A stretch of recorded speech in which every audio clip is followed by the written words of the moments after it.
Filipino, wikang mapagpalad. Ang buwan ng wika ay isang mahalagang pagdiriwang na nagbibigay daan sa ating upang ipahayag ang ating mga salot. At sa anumang bagay na ating naaayon, narito tayo para ipagdiriwang ang buwan ng wika.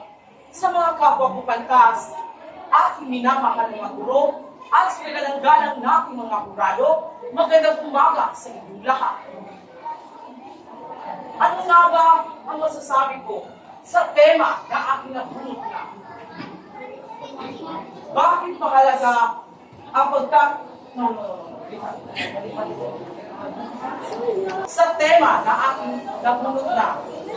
Ipaliwanag ang kasabihan ni Dr. Jose Rizal, ang hindi marunong magmahal sa sariling wika ay higit pa sa hayop at sa manansang isda. Meron akong tatlong punto na ilalakad ngayong umaga sa inyo. Unang punto, pagpapahalaga sa kultura.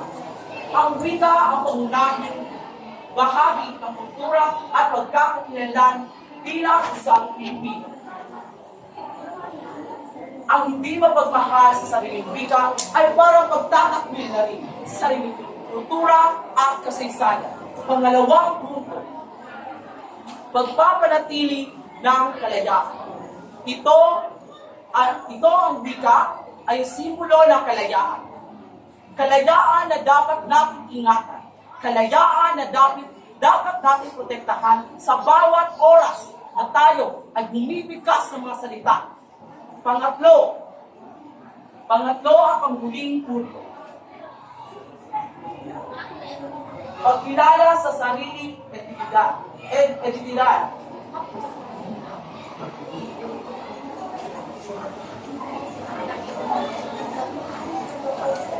Ang isang tao na hindi marunong magmahal sa sariling wika, nawawala ito ng pagkakakilanlan.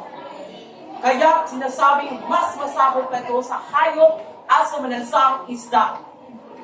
Sa kabuuan, mahalaga ang buwan ng wika dahil ito ay nagpapalaganap ng kamalayan at pagkakaisa ng bawat tao. Sa pamamagitan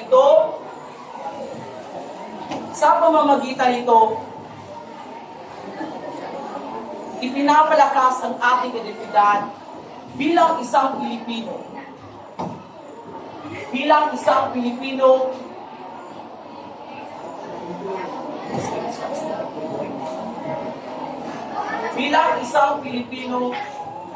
at pinalalalim ang pagsunawa sa idaman ng ating mga wika. Artikulo 14, Section 6.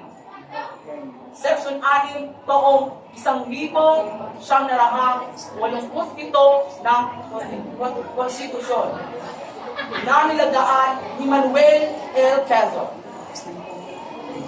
Ang opisyal ng wika ng Pilipinas ay tatawaging Pilipino.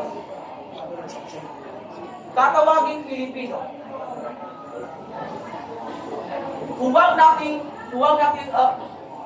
taas noo tayong ipagmamalaki at ipaglaban ang ating wika pambansa. Maraming salamat po.